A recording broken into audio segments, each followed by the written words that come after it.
In my past life, Shin Yenzhou, as the representative of the review panel, blocked my promotion for 10 years. He said, as my wife, you need to avoid any appearance of impropriety. It's only the second year. There will be other opportunities. The fifth year. Lin Rui, you should give more opportunities to the younger generation. If the older generation hadn't stepped aside back in our day, would it have been so easy for us to get jobs at the research institute in the final year? I knew if I didn't get promoted, I'd have to step down, so I begged him desperately. But the very next day, at the top of the promotion list, was his white moonlight. This time he, who had always been so high-minded, actually used all his connections to have me eliminated once again. In my boundless regret, I was literally driven to my grave by sheer fury when I opened my eyes again. I had returned to the day I was supposed to retrieve my promotion application. Lin Rui, I'm off to work, remember to go see the teacher later and get your leave of absence request back. The sound of the door closing echoed in my ears, and I jolted upright in bed staring at this old house from 30 or 40 years ago. I finally understood. I had truly been reborn. It was 1977 again. It was the second year of our marriage. Shin Yenzhou and I were both admitted to the Northwestern Polytechnical University, but just last night, because Shin Yenzhou's mother broke her leg, we discussed it and decided I withdrew my request for a leave of absence, gave up the chance to go to university, and stayed on to work at the munitions factory. He, however, went ahead with the plan and left to attend university in the Northwest. The following year, I had intended to try for university again, but I became pregnant and had to put my plans on hold. After that, we lived apart for over a decade. All these years, I'd been raising my child and caring for my parents on my own, all while holding down a job. But just when I'd finally managed to become a technician and had just entered the research institute, Shin Yenzhou came back with his outstanding credentials. He became the head of the institute. After that, I spent 10 years trying to advance further, but I was blocked at every turn, year after year. In the first year, he failed me because I was his wife, and he was worried about gossip. He failed me. He told me to try again the following year. The next year, he said I still had a chance and should spend more time learning skills and knowledge. Even in the fifth year, I was still the one who got cut. I asked, humiliated, why did all the leadership at the research institute think my skills were solid, yet he was the one to reject me? He was silent for a moment, then said, Lin Rui, you should give more opportunities to the younger generation. If the older generation hadn't stepped aside back in our day, how could we have gotten into the research institute so easily? In my final year, knowing that if I didn't get promoted I'd have to step down, I begged him desperately. But the very next day, at the top of the promotion list was his white moonlight, the one he'd always pined for. This time he, who always puts on such a righteous front, actually used all his connections to have me knocked out of the running. Once again he robbed me of my final chance for a promotion. That's when I finally realized all those years we were apart, Shin Yenzhou was never alone. That person remained single for him, for life. No marriage, no children, all just to stay by his side. In the end, he couldn't bear to see her leave the research institute, so he eliminated me instead. The moment I saw the list, my eyes instinctively went to the two of them. Shin Yenzhou breathed a sigh of relief, and the woman wept with joy, and I felt like I had been sacrificed to their unspeakable, tacit understanding. At this thought, trembling, I covered my face. Tears fell like broken strings of pearls through my fingers, quickly soaking the bedding. That foolish decision, I spent a lifetime paying for it. After calming down, I quietly made and ate breakfast. Then I went to the factory to see the boss. The application, I haven't even submitted it yet. Why the change of heart? I smiled sheepishly. I'm truly sorry, sir. The manager waved his hand dismissively, returning the application to me. Comrade Lin, your admission to the Northwestern Polytechnic University is an honor for our factory as well. Just the day before yesterday, I was trying to persuade Comrade Shin, saying it would be a shame if you didn't go. I never expected you'd change your mind today. Well, it seems Comrade Shin's words really did the trick. I just smiled, thanked the supervisor after receiving the application form, and then left the factory. The moment I stepped out of the factory, I tore up the application and tossed it into the trash bin. Looking at the crumbs in the trash can, I couldn't help but let out a self-deprecating chuckle. So it turns out the boss had advised Shin Yenzhou to send me to the Northwest, yet he never mentioned a word about it. In fact, he even urged me to come pick up the application form sooner. In my past life, I sacrificed my own financial future and career prospects to support him, so he could focus on his studies without a worry. But what did he do? At university, he found a kindred spirit, a soulmate in female form, and for her sake, he blocked my promotion for an entire year. In the final year, he went even further, pulling every string and using all his connections just to protect his white moonlight, ensuring I was the one pushed out. I returned home with red-rimmed eyes. I sat there in a daze for what felt like ages before finally getting up to pack my luggage away. The new semester was approaching, and the journey was a long one. Shinyenjo had already taken the train ticket I'd bought earlier, saying he would return it for me when I booked the tickets. There were none left for the same day, so there's a one-day gap between my arrival and the trip to the Northwest. I'm leaving a day earlier, which means I have a ticket for tomorrow morning. I need to figure out how to get my ticket back, otherwise, buying a new one might be too late. I made lunch in silence. Let's just say it's for myself and Shinyenjo. Across all our past and present lives, consider it a farewell meal. Shinyenjo returned just as the final dish was being served. Here's the prescription. You'll need to pick up the medication from the pharmacy once a week from now on. Shinyenjo handed me the document he was holding. I'm leaving the day after tomorrow. How about we go to the photo studio together tomorrow for a picture? I remember my past life. Before he left, he also dragged me to take a photo. For the next decade or so, he lived freely and without a care while I spent my days clinging to that photograph, took care of his parents for him, looked after the children, and even sacrificed my own future. I gave a wry smile and said, "Fine, we'll talk about it when you can find me tomorrow." Over dinner, I asked him, "Oh, by the way, did you get my train ticket refunded?" Shinyenjo didn't even look up. "Not yet, I was planning to go this afternoon." "Why? Give me the ticket, I'll go and get it refunded." I paused for a moment. As it happened, I had some free time. Coincidentally, I needed to pick up a certificate this afternoon and was worried I wouldn't have time to return it. Shinyenjo handed the ticket to me. Clutching the ticket, I let out a huge sigh of relief. That afternoon, after Shinyenjo left, I took out all the things we used around the house. I gave some away as gifts and sold off whatever I could. That evening, when Shinyenjo returned, he brought his mother back with him. In my past life, Shinyenjo wasn't supposed to bring his mother over until tomorrow, so when I saw him bring her back, I was taken aback for a moment. What's with that look? Am I not welcome here? Shinyenjo was raised in a single-parent household. His mother had a tough time raising him all on her own. That's why he's so devoted to her. And she's a very strong-willed woman. In my past life, I understood her struggles, so I always went along with whatever she wanted. But even though I looked after her for over a decade, right up until she passed, she was still incredibly critical of me. Now that I've been reborn, I certainly won't indulge her anymore. "Shinyenjo didn't mention you were coming today, so the place isn't tidied up yet. You'll have to wait a moment." Hearing me call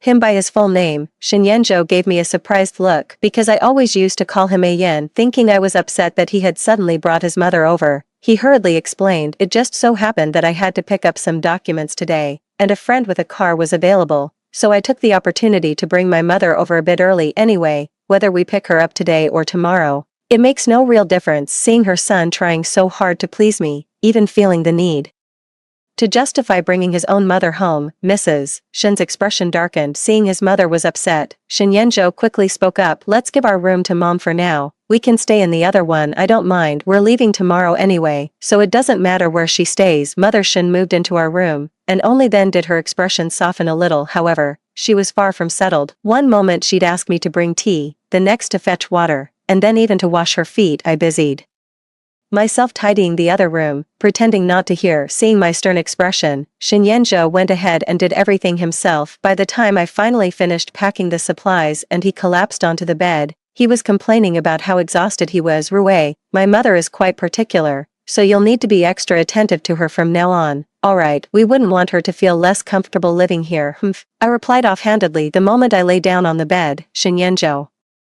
pressed himself against me. I shifted away in annoyance. "Your mother is in the next room." His breath was hot on my neck, and his hand slipped under the hem of my shirt. "She won't hear a thing." But the moment he finished speaking, we heard Mrs. Shin call out, "Lin Rue, come help me to the bathroom." I closed my eyes with a bitter, mocking smile. Shinyenjo got up, resigned to his fate. "Where's your wife? How come it's you again? Go to bed now. I can manage on my own. You're meeting friends tomorrow and heading to the Northwest the day after. Don't wear yourself out." Immediately after, I heard a series of clattering and banging noises. It was clearly Mrs. Shin deliberately making noise to express her displeasure. I tuned out Mrs. Shin's words and quickly fell asleep. I woke up at 6 o'clock the next morning. Hearing me get up, Shinyenjo thought I was going grocery shopping. "Mom likes pork liver. See if you can buy some." I didn't look back. After washing up, I grabbed my already packed luggage and caught a ride to the train station. It wasn't until I arrived at the station that I realized how ravenous I was, so I hurriedly bought a few flatbreads from a stall outside. I had meant to make some flatbreads at home yesterday to eat on the journey, but then Shin's mother arrived. To avoid any trouble,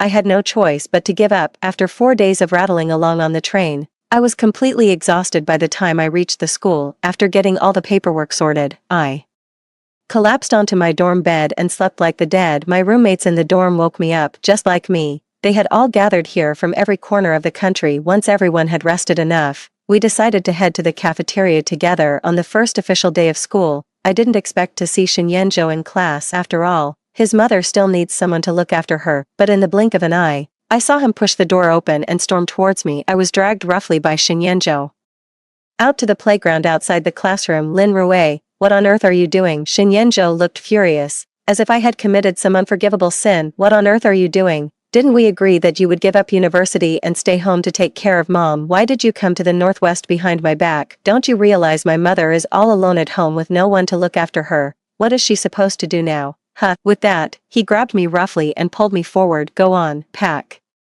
your things, you're going home right now. I've already spoken to your teachers. I told them you're taking a temporary leave of absence. I wrenched my hand free from his grasp. What did you just say? Shin Yenjo sneered, looking at me. Lin Rue, what on earth are you making a scene about? Do you even know how to behave as a daughter-in-law? You left my mother at home alone while you're here enjoying yourself. How can you live with yourself? I stared blankly at Shin Yenjo, feeling that even after a lifetime with him in my past life, the person before me still felt utterly unfamiliar. So you're saying your mother is injured, as the daughter-in-law? It's only right that I give up everything to stay and care for her, and me coming here to attend the university I fought tooth and nail to get into, that's me making a scene, that's me living the high life. Is that what you mean? Seeing the utterly unfamiliar look in my eyes, Shin Yenjo's breath hitched. It seemed only now that he truly calmed down. He couldn't help but come over and take my hand. I'm sorry, Rue, it's my fault. I was just too worked up earlier, he explained, but that's only because I saw you were suddenly gone, and your things were gone too. But we had an agreement. You were supposed to put your studies on hold and stay home to look after mom. Didn't we settle this in advance? Yet here you are, without a single word. You just left that mess at home behind. What am I supposed to do now? Shin Yenjo looked utterly worn out. It wasn't just the sleepless nights on the train. The 2 days at home must have been just as rough. Exactly. Even in my past life, her mother was difficult to care for. When I was looking after her, I lost count of how many times I had to get up during the night. For months on end, I barely got a full night's sleep. But whoever showed any understanding for the hardship I endured back then? And Shin Yenjo, he only took care of his mother for 2 measly nights, and now, all of a sudden, she's become a burden. I let out a cold laugh. Shin Yenjo, yes, we did agree that I would drop out of school to take care of your mother at home, but you've only been taking care of her for 2 days, right? How is it? Is this kind of life bearable? She's your own mother. Even you think it's a mess. How can you just dump this mess on me without a second thought? Shin Yenjo was furious. Why? Because she's my mother. That's your mother-in-law. What gives you the right? I lost my father when I was young. It was my mother who raised me and even helped me get married. My mother had everything planned out for me. But now, I've had enough. Shin Yenjo, you know perfectly well that she's your mother, yours, not mine. Your mother's hardships, her struggles, they weren't caused by you. Her son,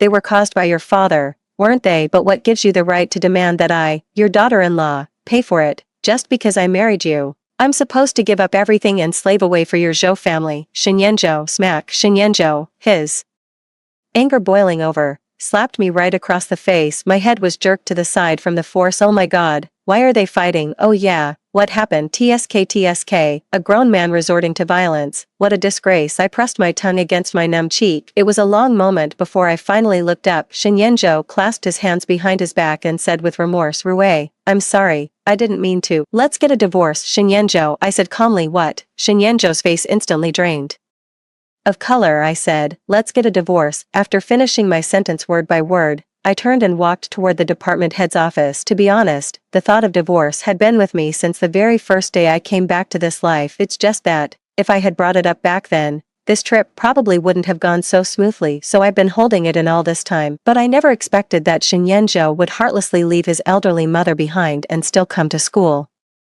What's even more despicable is that, the moment he arrived at school, he went to see the teacher on his own and told them I should drop out. Ha, easy for you to say, just try again next year. Never mind whether I could even pass next year. The sheer way he looked right through me was utterly revolting. In my past life, what did I ever get for him? For the children? For that marriage? It was him who found a soulmate in college. It was him who, after becoming my boss, blocked my promotions for 10 consecutive years. It was me who, every time I tried to tell our child about my grievances, found the child always taking his side, thinking that dad has it tough too. They thought it was just fine for me to stay home and take care of the two of them. As for my wishes, my dreams, my future, in their eyes, they were all worthless. I've taken the wrong path once before, and I absolutely will not let myself stumble again. When I explained to the department chair that Shinyenjo's mother had only injured her leg and was not bedridden, requiring round-the-clock care, even the department head was at a loss for words. My grades were excellent, even surpassing Shinyenjo's by a full 40 points. On top of that, I had worked at a military factory for 3 years and was an outstanding employee there. Not only did I possess some classified knowledge, but my mathematics scores were also particularly outstanding. In the eyes of the school leadership, my abilities were undoubtedly far superior to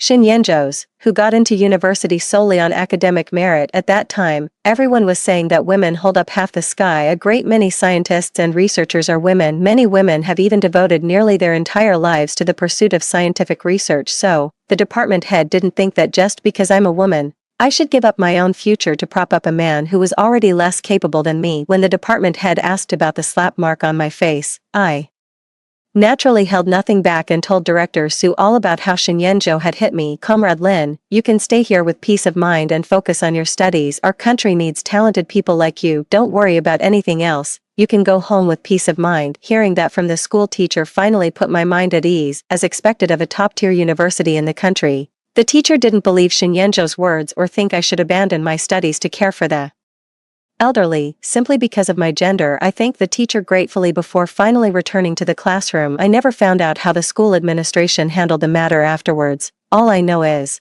after Shinyenjo was called away that one time, he never brought up the subject of me dropping out to go home and take care of his mother again. As for me, I threw myself completely into my studies. It wasn't until over half a month later that Shinyenjo stopped me again. Lin Rui, how long are you going to keep this up? It's been days, and you've never once asked if I'm eating well or keeping warm. You haven't even done the laundry. What exactly are you trying to do? I looked up. After staring at Shinyenjo for a good while, I finally remembered that he had also come to the school. I rubbed my tired, sore eyes. First of all, I'm not making a scene. Secondly, whether you eat well, dress warmly, or even manage your own laundry, none of that has anything to do with me. I've told you before, we should get a divorce. If you come to your senses, we can go file the paperwork right away. If not, then please stay away from me. I have a stack of books waiting for me. I don't have time to waste on this nonsense with Shinyenjo. Lin Rui, are you serious? You really want a divorce? Shinyenjo seemed utterly incredulous. I thought I made myself perfectly clear the other day. I stared at him coldly. Shinyenjo was incredulous. Just because I asked you to go back and take care of my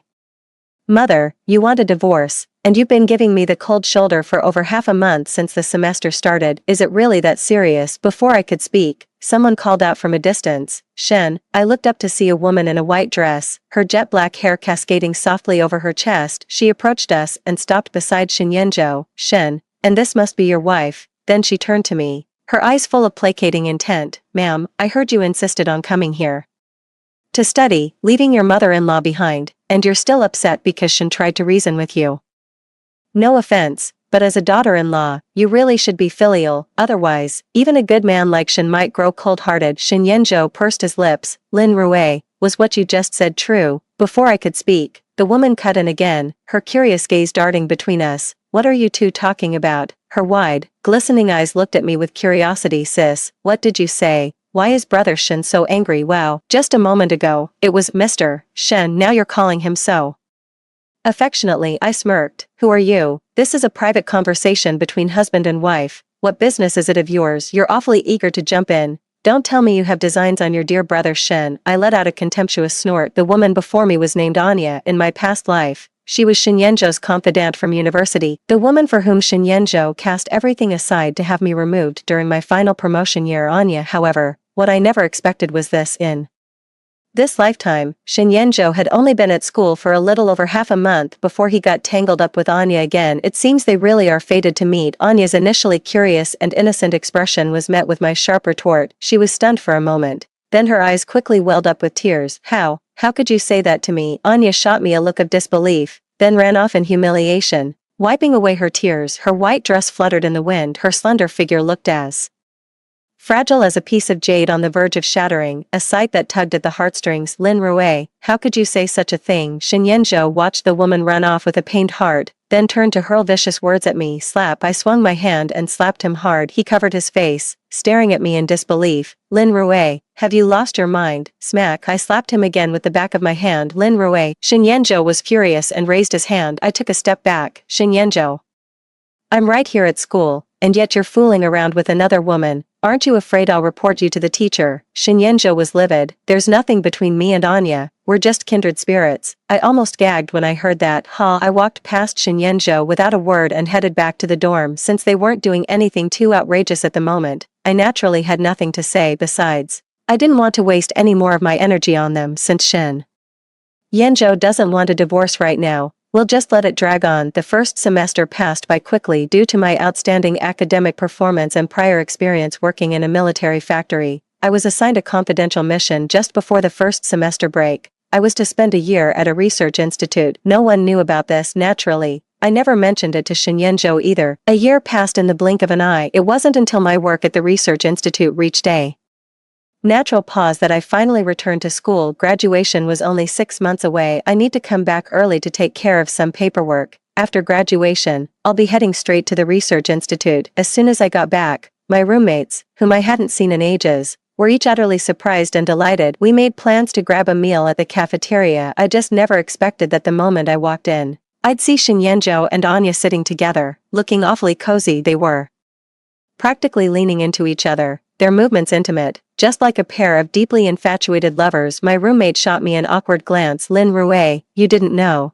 did you? Your husband, Shen Yanzhou, is a real star on campus because of his top grades. He has a lot of secret admirers. See that one over there? She's the one he's closest with. I knew right away that my roommate was talking about Anya. I nodded, but didn't say a word. Shen Yanzhou was naturally good-looking and an excellent student to boot. If it weren't for that, Anya in her past life wouldn't have remained unmarried for his sake, ultimately becoming something of an eternal, idealized memory for him. It was just between the two of us, but there was already plenty of gossip swirling around the school since I, the person most involved, hadn't said a word. Everyone just kept their observations to themselves. But now that I'm back, I think it's time to finally put my divorce from Shen Yanzhou on the agenda. I took a step forward, closing the distance. Oh, having a meal. Shen Yanzhou and Anya paused, their eyes lifting to meet mine in unison. Lin Rui. Shen Yanzhou shot to his feet. When did you get back? Where have you been all this year? In stark contrast to Shen Yanzhou's agitation, Anya remained expressionless, standing beside him. She fixed me with a hostile glare. I hear the two of you have been inseparable at school, flaunting yourselves all over the place. So, Shen Yanzhou, how about we get a divorce? Shen Yanzhou's expression changed instantly, and he immediately put distance between himself and Anya. Anya, on the other hand, instinctively looked at me. You're really willing to get a divorce? Her roommates shot her a look of contempt. Though no words were spoken, she understood the meaning perfectly well. Anya's face flushed, but she held her ground against the mocking gazes of the crowd, her eyes fixed steadily on me, as if demanding an answer. She pressed, are you really willing to get a divorce? Shen Yanzhou was about to say something, but seeing Anya's courage, he too seemed moved. He tightly grasped Anya's hand, looked at me, and said, fine, since you want a divorce, I'll grant your wish. I nodded, and that very day, Shen Yanzhou and I went to get our divorce certificate. Right after the divorce, I headed straight to the principal's office. I had compiled detailed documentation about Shen Yanzhou's affair with Anya during my year away and presented it to the principal. Compared to Shen Yanzhou, a student with excellent grades on paper but questionable character, the principal assured me he would give me a satisfactory resolution. A few days later, I heard that Anya had dropped out. Of course, she and Shen Yanzhou had already gotten their marriage certificate before she left. My roommate was incredibly nosy. You wouldn't believe it. The school gave them an ultimatum. Only one of them could stay, but that Anya, she actually volunteered to drop out herself, just so that classmate Shen could stay. TSK. Do you have any idea how hard it is for a family to put a child through university? And she just threw it all away. For a man, I simply can't wrap my head around it. I shook my head with a bitter smile. And she's certainly not the only fool like that. In my past life, it was me, but in this life, it's Anya. Yet the one who benefits, in both cases, is Shen Yanzhou. I have to say, whether in the past life or this one, Shen Yanzhou is a master manipulator. After Anya left, Shin Yenjo started showing up around me all the time. He claimed that if I weren't so stubborn and inconsiderate of him, he wouldn't have had to divorce me. He also kept probing, asking where I'd been all year and what my plans were now. I heard through the grapevine that the school is planning to select 3 people for the research institute. I had excellent grades, yet I vanished for an entire year. No one had any idea where I went during that time. Shin Yenjo, however, was sharp enough to suspect that I might have been on some secret mission, and that I could now be a contender for the research institute spot he was after. I turned a blind eye to all his probing attempts. The truth is, Shin Yenjo has no idea selecting personnel for the research institute was actually one of the reasons I came back. As for Shin Yenjo, who maintains decent grades on the surface but spends most of his energy being all lovey-dovey with Anya, he was never within the scope of my consideration. Soon enough, the day to announce the list arrived. On that day, the school auditorium was packed. Many people watched the school official seated on the stage with nervous anticipation. As soon as the time came, the official took out a list and read out the names of the 3 individuals selected for the research institute. From the side of the stage, I saw Shin Yenjo clench his fists so tightly his knuckles turned white. As Xiao Zhang's voice slowly faded away, I watched the color drain from Shin Yenjo's face. Zhou Weigua, Zhongqing, Lu Zheng among the 3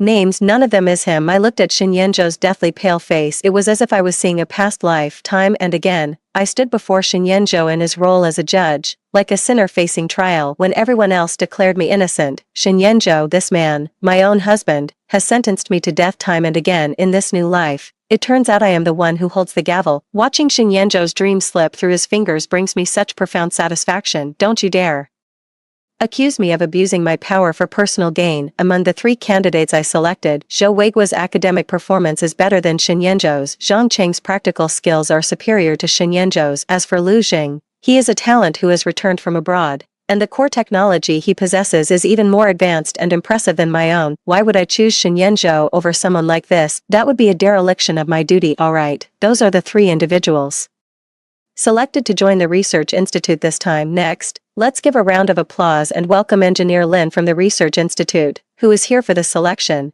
to come up and speak. Let's give a warm welcome. The principal's words had barely faded. I was then invited onto the stage. I watched Shin Yenjo in the audience suddenly stand up. A pair of eyes bore into me, as if I had done something to wrong him. I averted my gaze, refusing to look at him. Just after finishing my speech and stepping out of the auditorium, my hand was seized in a fierce grip. Lin Rui, Shin Yenjo's eyes were bloodshot. Why are you the selection officer for the research institute? Why did you choose the 3 of them, but not me? Is this you abusing your power for personal revenge? Do you hate me for divorcing you and remarrying? Do you think I won't report you for corruption? I wrenched my hand from Shin Yenjo's grip and said coldly, do whatever you want. Behind me, Shin Yenjo slammed his fist hard against the wall. Lin Rui, you'll regret this. That same day, I was summoned to the office. In the office, Shin Yenjo stood with his neck stiff, clearly seething with resentment. Comrade Lin, it's clear that student Shin is deeply dissatisfied with the personnel selection. Not only did he come to see me, but he also sent a formal complaint to the research institute, accusing you of abusing your authority for personal gain. So, please explain to us why you chose the other 3 candidates instead of Shin. The principal gave Shin Yenjo a wry smile, as if to say Shin should accept the outcome. Shin Yenjo's face paled, but he kept his eyes fixed intently on me. I sighed, placed the prepared documents on the table, took a step back, and said to Shin Yenjo, take a look at these. Shin Yenjo's resentful gaze fell upon that stack of documents. Only after he had finished reading through them did he stumble out of the principal's office. Utterly dejected, he had lost this battle completely. The documents indicated that the other 3 individuals surpassed him in every conceivable aspect. 2 of them, in particular, had quietly published remarkable insights in their respective fields. Even Zhou Weigua had been received by the senior leadership. As for him, Shin Yenjo, he was merely a student with slightly better grades and a handsome face, someone who was overly praised within the school. Even students like him were a dime a dozen on campus. Even among this large pool of students, Shin Yenjo wouldn't necessarily rank in the top 10. With his record, how could Shin Yenjo have the nerve to accuse me of abusing my power for personal gain? I took my 3 students and vanished from public view under the cover of night. By the time I returned home again, 20 years had already passed, and as for me, I'd become the director of the research institute. Mom, is this where you used to live? My 2 adopted children looked at the city I had lived in for over a decade with wide-eyed curiosity. I smiled and said, yes, look here. This used to be a military factory. Your mother worked here for 3 years. It's a shame, but the factory has long since become just an ordinary steel mill. It's nothing like I remember it anymore. Huh, is that you, Lin Rue? I was surprised the security guard even recognized me. He stepped out of the guardhouse. Oh, are you really Engineer Lin? I heard you're at the research institute now. When did you get back? I didn't expect the security guard to still remember me, so I chatted with him for a bit before I could say much more. A door nearby suddenly swung open, and a man was chased out by a woman wielding a broom. Bah, I've slaved away for you all my life, and you dare fool around with another woman. Get out. As the door slammed shut, the man turned with a dark expression, about to say something, when he suddenly noticed our group. The man was taken aback for a moment. Lin Rue, Shen Yanzhou, whose appearance had changed drastically yet who remained as lean as ever, strode toward me. Mom, my son stepped forward, instinctively shielding me. My daughter also held my arm tightly, protecting me. Mom. Shen Yanzhou glanced at the two of them, then looked past them, his gaze settling on me. Lin Rue, is that really you? You're back. I no longer care about what happened in the past, so, when facing Shen Yanzhou, I was remarkably calm and composed, seeing that we seemed to know each other. My son finally stepped aside. Shen Yanzhou's gaze remained fixed on me. Lin Rue. Are they both your children? Did you remarry? I simply nodded, then took my son and daughter to the government guest house and left that place. I still find it hilarious. What on earth makes Shen Yanzhou think I wouldn't get married just for him? Although, for various reasons, I'm really not in a position to have children anymore, but my husband loves me very much. My son and daughter are also orphans of comrades who gave everything for the country, and they are both very filial. My career is going smoothly, and my family life is harmonious. I feel that in this life, I am much more content than I was in my previous one. In the evening, many old friends gathered. I heard that Shen Yanzhou is now a teacher at a school. Back then, it was because he divorced me. He was also carrying on with Anya at the school, so his reputation was already ruined. And when I was selecting candidates for the research institute, because I didn't choose Shen Yanzhou, he went so far as to write a letter to the institute to report me. Although the full story eventually came to light for both the university and the research institute, however, in the eyes of the leadership at both the university and the institute, the name Shen Yanzhou was permanently marked with a black cross. As a result, during job assignments after graduation, Shen Yanzhou was unceremoniously sent back to his hometown by the university and placed in the military factory where I once worked, and every year he tried to get into the research institute, only to be rejected time and again. Convinced I was still the one obstructing him, he wrote several more letters to report me. Unfortunately, I was not the one in charge of the subsequent selection processes, as I was repeatedly proven innocent. The name Shen Yanzhou was permanently blacklisted by the research institute. Someone with such a muddled mind, the research institute couldn't afford him. In the end, even the military factory wouldn't take him. He had no choice but to become an administrative teacher at a school. When talking about this, someone mentioned Anya. They say Anya became a housewife after marrying Shen Yanzhou. Over the years, she not only had to care for her mother-in-law but also look after the children, and their life together has been nothing short of chaotic. The two of them fought constantly at home. As a result, Shen Yanzhou and Anya became the laughingstock of the entire neighborhood. I just smiled when I heard that. Let bygones be bygones. In a few days, I'll be returning to my post. What does any of this have to do with me? Story 2. My fiancé's ex-girlfriend fell into the sea. After she was rescued, she claimed I pushed her to get back at me for her. My fiancé locked me in the freezer. Qianqian can't swim, and you still pushed her into the sea. How could you be so vicious? You stay in the freezer and think about what you've done. I'll let you out when the engagement party starts. I told him I was pregnant and begged him not to lock me in the cold storage. He just said, "Don't think you can win sympathy that way." I watched his retreating figure in despair. He didn't know his mother had been diagnosed with aplastic anemia. His mother has Rh-negative blood, and I'm the only one who can save her because I'm Rh-negative too. Lock her in the cold storage. Don't let her out until the engagement banquet begins. Standing on the cruise ship deck, my breath caught. I thought I must have misheard, but Jiang Yanbei didn't spare me. Another glance. Jiang Yanbei, have you lost your mind? The banquet is at 10 tomorrow morning. I'll freeze to death in there with 12 whole hours to go. I roared in disbelief. He glanced down at me. You made a mistake, so you face the consequences. Stay in there and think about what you've done. I didn't push her. I yelled an explanation. She jumped on her own. The surveillance footage will prove it.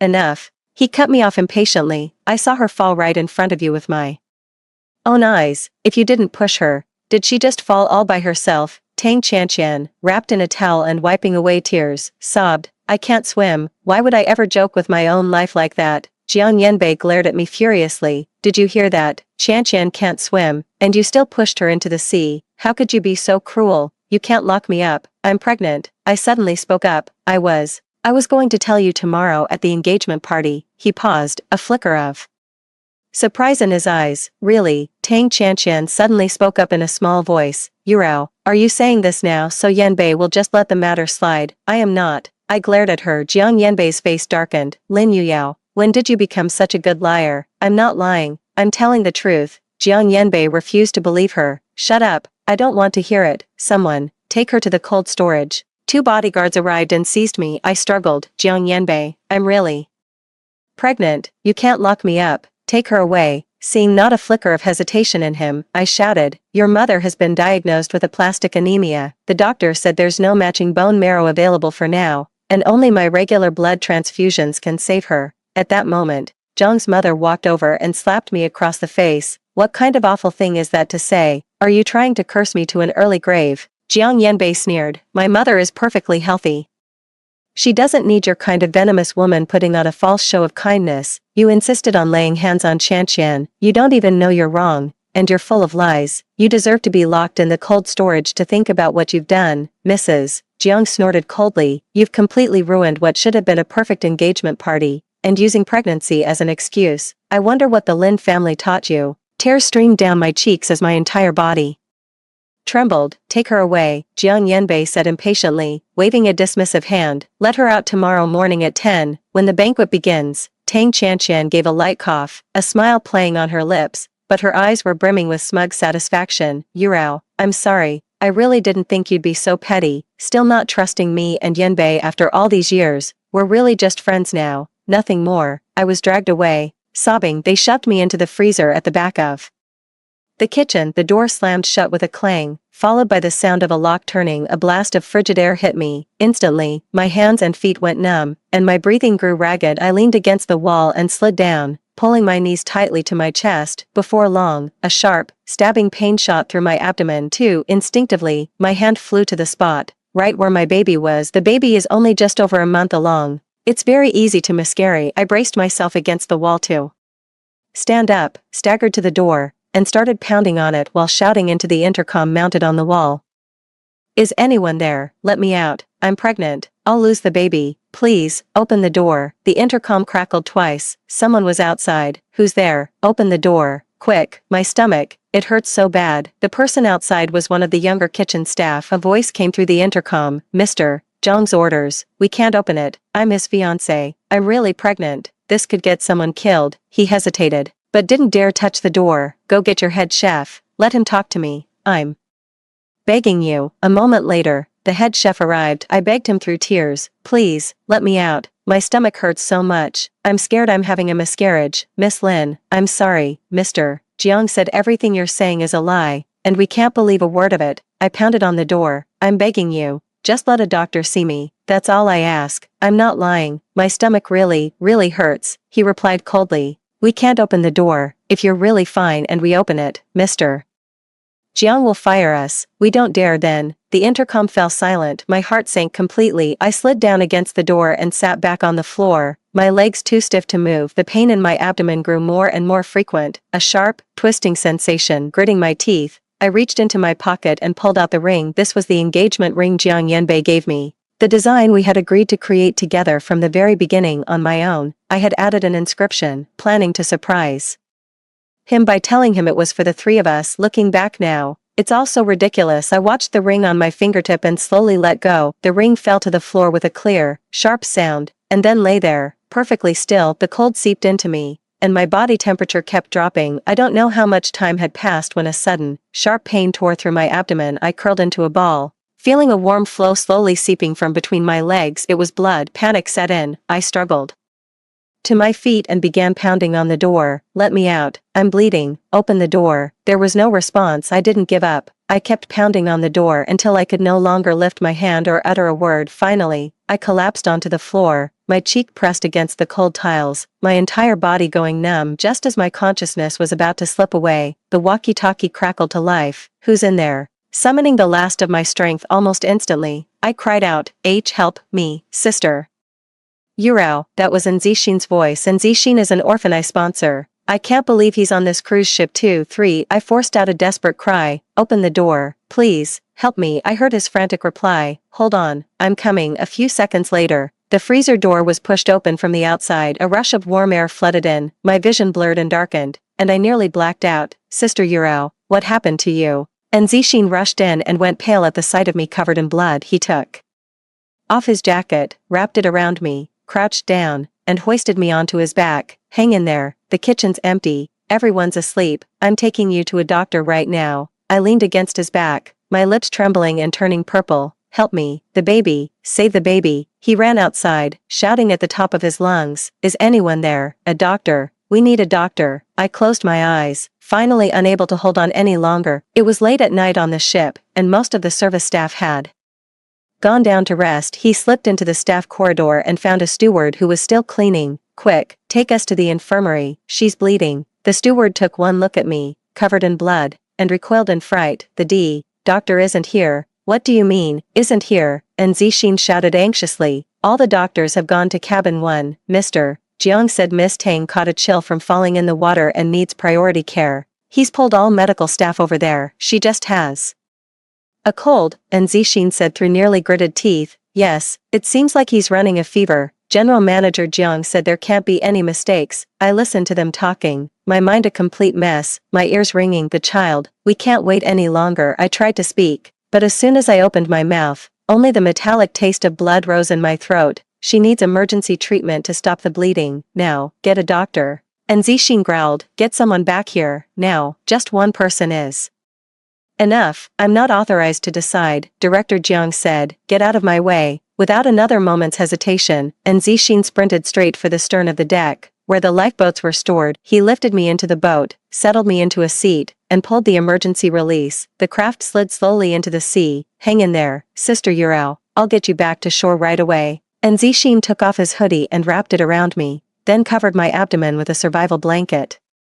He started the engine while simultaneously calling the hospital's emergency center. The person on the other end responded promptly, saying they would arrive at the shore within half an hour. Hang in there, Sister Yuyao. I've already alerted the hospital's emergency services. You're going to be okay. I wanted to say thank you, but then I was completely swallowed by darkness when I came to again. I was lying in a hospital bed. Sister Yurao, you're awake. It was Nzishin. I strained to turn my head toward him. The baby. He lowered his head, his voice barely a whisper, yet I heard every word. The baby, we lost it. In that instant, it felt like a blunt force had slammed into my chest, for I closed my eyes, tears slipping from the corners into the pillow. Because you were in the cold storage for too long, and the blood loss was significant. The doctor said the uterus has sustained irreversible damage. My fingers trembled. It's possible, you may not be able to get pregnant again. His voice trembled with emotion as he spoke. I had no strength left, and could only stare blankly at the ceiling. I had been daydreaming about what our little family of 3 would be like once the baby arrived. Seeing my silence, Nzishin said angrily, he's trying to destroy you for that other woman, Sister Yuyao. He doesn't deserve you. Even Nzishin could see that Tang Chanqian and Jiang Yanbei were never just friends. I let out a bitter laugh. I was such a fool to have believed them all along, but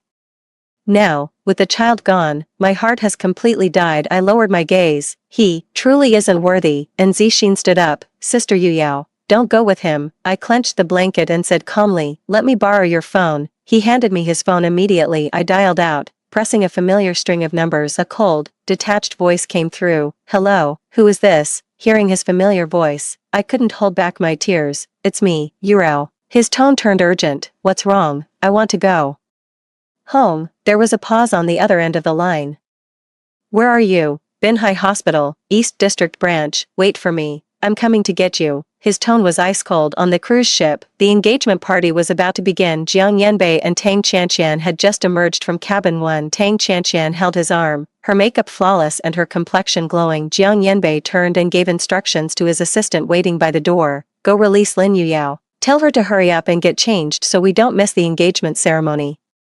The assistant acknowledged and turned toward the kitchen. Jiang Yanbei escorted Tang Chanqian into the banquet hall. Guests began to take their seats, and a low murmur of conversation filled the room. With the Lin and Jiang families joining forces, no one in our circle would dare cross them now. By the way, where's the bride? The ceremony is about to start and she's still nowhere to be seen. Backstage, The host was doing a sound check while the stage manager hurried everyone along. Jiang Yanbei glanced at his wristwatch, his brow furrowed slightly. Why isn't she here yet? Mrs. Jiang also wore an impatient expression. Are we going ahead with this engagement or not? If not, let's not waste any more time. She might as well have stayed frozen in that cold storage. Tang Qianqian coughed twice and said weakly, she's not still upset with me, is she? Is that why she's not coming? Jiang Yanbei's face darkened. She's the one who messed up. And she still dares to throw a tantrum. She's coming whether she likes it or not. Just as he was about to send someone to drag me over, the banquet hall doors suddenly swung open. His assistant rushed in, flustered. Mr. Jiang, something terrible has happened. The entire room fell silent in an instant. Jiang Yanbei turned his head, his tone dropping several degrees. What happened? The assistant gasped for breath, speaking in a panic. We found a large amount of blood in the cold storage, but Miss Lin is gone. 5. The banquet hall erupted.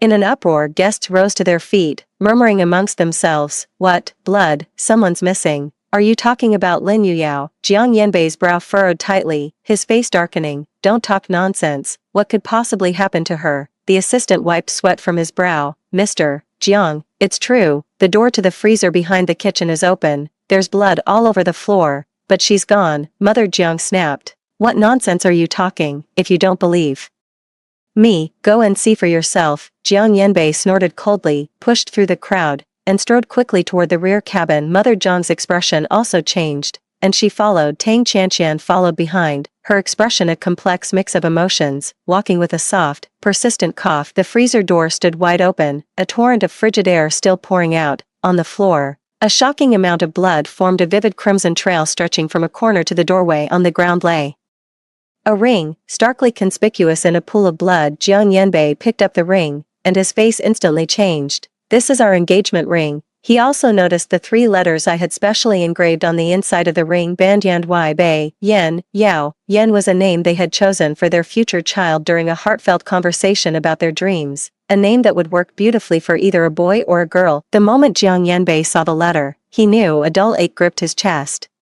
Clutching the ring, he roared, where's the surveillance footage? His assistant immediately handed him a tablet. The footage began to fast forward. I collapsed on the floor, my body curled into a tight ball, my face deathly pale, and a pool of bright red blood soaking the space between my legs. I struggled to pound on the door, but in the end, I couldn't even lift my hand. My whole body convulsed as I fell. A few minutes later, a figure rushed into view. It was Zixin. He got me out of there. The surveillance footage froze on that frame, a shocking scene of blood spreading across the floor. Jiang Yanbei's face turned deathly pale. Mrs. Jiang swayed on her feet. My grandchild, she really was pregnant. Tang Qianqian chimed in at that moment. Could it be? She was in cahoots with Zixin all along. What? Why else would he be in such a rush to save her? Look how smoothly he moves. Were they already involved? Otherwise, running off like that is just too strange, isn't it? Enough.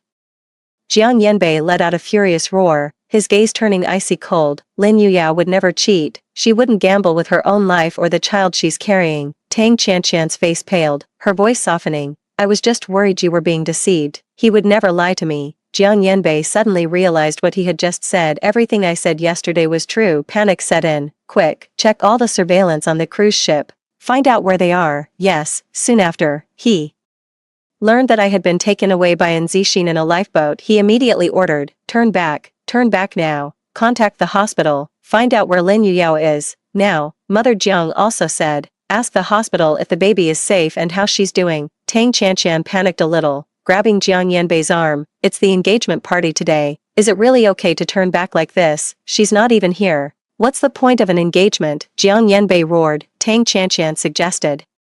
Then why don't I step in for now? Jiang Yanbei suddenly fixed his gaze on Tang Qianqian, making her too intimidated to continue speaking. Did she really push you yesterday? He asked, his tone laced with skepticism. Mrs. Jiang also stared at her with a look of deep suspicion. Tang Qianqian paused, then nodded emphatically. Of course not. Why would I lie about something like that? Jiang Yanbei gritted his teeth. You'd better not be lying to me. But half an hour later, he realized they had been deceived. 6. Still suspicious of Tang Qianqian, Jiang Yanbei had someone check the surveillance footage. The surveillance footage clearly showed that Tang Qianqian jumped into the sea entirely of her own accord, when no one else was around. After seeing it, All the color drained from Jiang Yanbei's face. He slammed his fist hard against the wall and growled, "You were playing me." Tang Qianqian took a step back, her voice weak. "I just wanted to see if you cared about me. I never thought things would turn out like this." Jiang Yanbei's eyes turned red with rage as he raised his hand and slapped her. "If you hadn't slandered her, I would never have locked her in the cold storage. She's pregnant. It's freezing in there. If anything happens to her or the baby, I will make you pay." Tang Qianqian opened her mouth, but no words came out. The assistant entered with a phone. "Mr. Jiang, Miss Lin is at Binhai Hospital. According to the doctor, she was in critical condition when she was brought in last night. And, she lost the baby, her uterus was damaged, she can't have children anymore." Jiang Yanbei's steps faltered, and his voice instantly grew hoarse. "My child, Yurao." Zhang's mother attacked Tang Qianqian like a woman possessed. "You bitch, give me back my grandson, give him back." Tang Qianqian screamed, beaten and sobbing uncontrollably. Just then, Mrs. Jiang suddenly froze, clutching her chest as her breathing grew rapid and shallow. "Mom." As Jiang Yanbei rushed forward, Mrs. Jiang collapsed, losing consciousness. Jiang Yanbei urgently called for a doctor, who examined her and said she was showing symptoms of anemia and was in immediate need of a blood transfusion. Jiang Yanbei's mind went blank with a deafening buzz. Lin Yuya's words, spoken just before she was locked in the freezer room, flashed through his mind. "Your mother was diagnosed with aplastic anemia. The doctor said there's no matching bone marrow available for now, and only my regular blood transfusions can save her." His face instantly paled, and he immediately ordered the crew to increase their return speed. Upon arriving at the dock, he immediately drove to Binhai Hospital. After having his mother settled in, the doctor informed him, "Your mother has a rare blood type. Unfortunately, to save a young woman who had a miscarriage yesterday, we've exhausted our entire supply of Rh-negative blood. The only option now is to find a donor with that blood type, but it's extremely rare at the moment. The only potential donor appears to be Miss Lin, the very woman we treated yesterday." Jiang Yanbei's face instantly drained of all color. "Who did you say it was?" he asked, his voice hoarse. "Lin Yuyao," the doctor repeated. "During her emergency treatment yesterday, the hospital used the last of its stock of Rh-negative blood. She lost too much blood. If it hadn't been a perfect match, she might have already." Before the doctor could finish speaking, his entire body went rigid. "It was all because of him. If he hadn't locked me in the freezer, I wouldn't have miscarried and lost blood, and I wouldn't have used up the hospital's supply today. Mrs. Jiang would have had blood for her transfusion. Jiang Yanbei was still counting on me to donate blood. After getting my room number, he immediately rushed out, but at the door, he was stopped by an orderly. "Sir, Miss Lin has said she is not receiving visitors. I'm her fiancé. My mother needs her blood to save her life. I have to see her."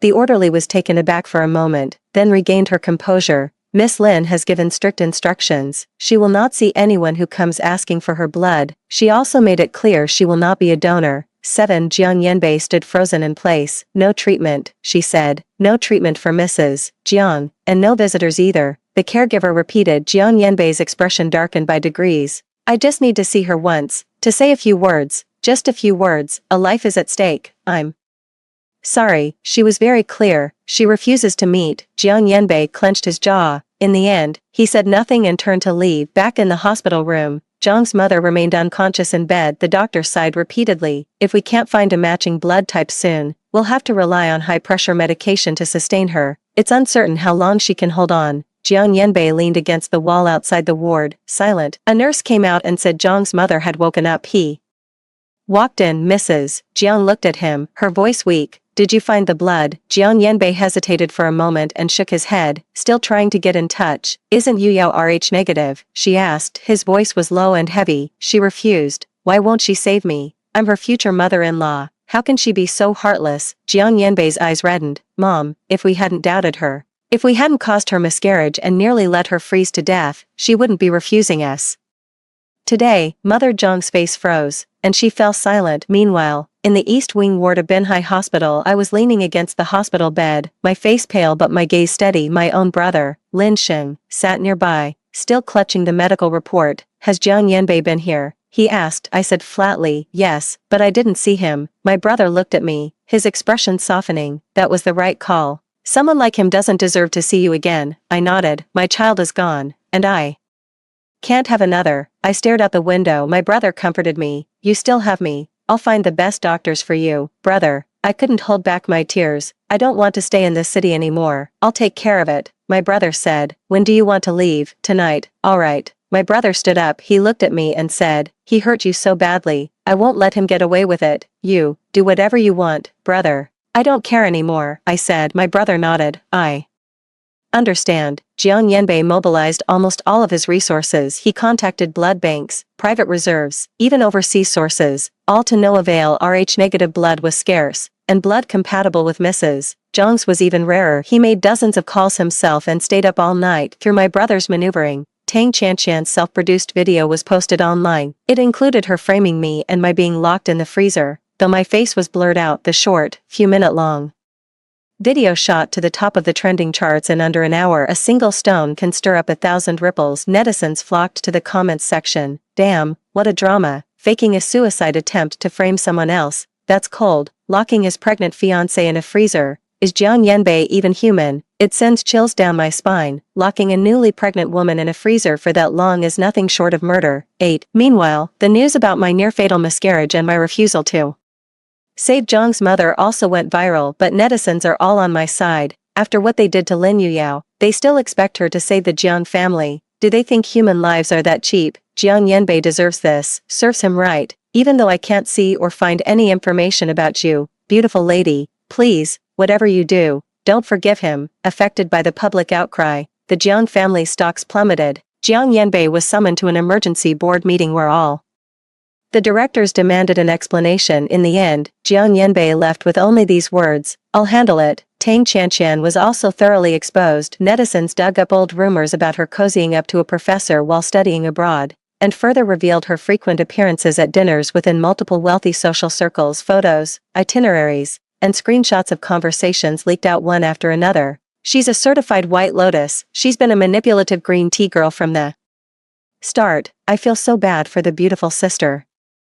Overnight, she became public enemy number one. Jiang Yanbei had a hand in this too. He hated Tang Qianqian. She was the cause of all this. That night, he ordered her to be locked in the cold storage as well. You should get a good taste of the suffering Yuyao endured back then. Tang Qianqian pleaded for mercy through her tears, but it was no use. Jiang Yanbei stood outside my hospital room in Binhai for a full 4 hours. My brother finally couldn't take it anymore and stood up, saying to me, I'll make him leave. I nodded and turned my head to look out the window. At the door, I heard Jiang Yanbei say, I just want to see her once. My brother's voice was icy. You don't deserve to see her, Jiang Yanbei said urgently. I know I was wrong. I want to apologize to her in person. My brother said coldly. She's in a stable condition now and doesn't need to be disturbed by anyone. I am her fiancé, Jiang Yanbei said, his voice hoarse. My brother gave a cold laugh. Our Lin family is not worthy. The engagement is off. Jiang Yanbei clenched his fist. No, you can't call it off. I'll admit I was wrong. I'll make it up to her. I'll do anything. My brother cut him off. Shut up. Because of you, Yao Yao can never have children. You want to make it up to her. How, exactly? Jiang Yanbei's voice was hoarse. My brother growled, get out.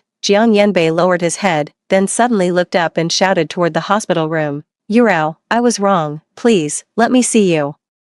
After all these years together, how can you be so heartless? My brother snapped and punched Jiang Yanbei right in the face. Yell one more time, and I'll carry you out of here. Hearing the commotion, I turned my head toward the door. A few seconds later, I got out of bed and went to the doorway. Bro, Yao Yao, what are you doing out here? Jiang Yanbei's eyes lit up when he saw me. Yun Yao, I was wrong. I came to apologize. To beg for your forgiveness. Please, give me another chance. I looked at him coldly. Jiang Yanbei, it's over between us. Don't come looking for me again. Jiang Yanbei paused. Yun Yao, are you really not going to give me any chance at all? He dropped to his knees with a heavy thud. I'm sorry. I'm so sorry. It's my fault our child is gone. Yun Yao, please forgive me. Just this once. I know I was wrong. I truly do. He bowed his head and wept, his heart utterly shattered. I remained unmoved. Jiang Yanbei, the moment you refused to believe me and insisted on locking me in the cold storage, you lost your chance for good. Get lost. I turned and walked into the hospital room, not sparing him another glance. My brother snorted coldly and slammed the door shut. 9. On the day I left, the police took Tang Qianqian and Jiang Yanbei away. The charges included intentional assault, unlawful detention, and a range of financial crimes such as corporate fraud and embezzlement. The evidence was ironclad and beyond dispute. I was abroad when the verdict was announced. My brother called to tell me, Jiang Yanbei got 25 years, Tang Qianqian got 10, he also told me, his mother died too, a while back, they couldn't get the right blood from the blood bank in time, she didn't make it, I felt nothing, it has nothing to do with me anymore. My brother paused for a moment before saying, Jiang Yanbei sent word, he wants to see you, I won't see him, alright, but a few days later, a letter arrived at my house. When I opened it, I found it was the very ring I had thrown away, with dried blood still caked on it. I let out a soft, bitter laugh and tossed the ring into the trash without a second thought. After I had fully recovered, I opened a jewelry design studio abroad and Zixin saved my life, and my brother brought him into the logistics department. 6 months later, he requested a transfer to come overseas. I'd like to take care of Sister Yu Yao, he said. My brother nodded in approval and so, he became my personal assistant. A year later, the personal jewelry brand I founded, YL, had gained a modest reputation within the industry. Another 6 months passed, and I adopted a little girl named Mian. She was 5 years old, with clear,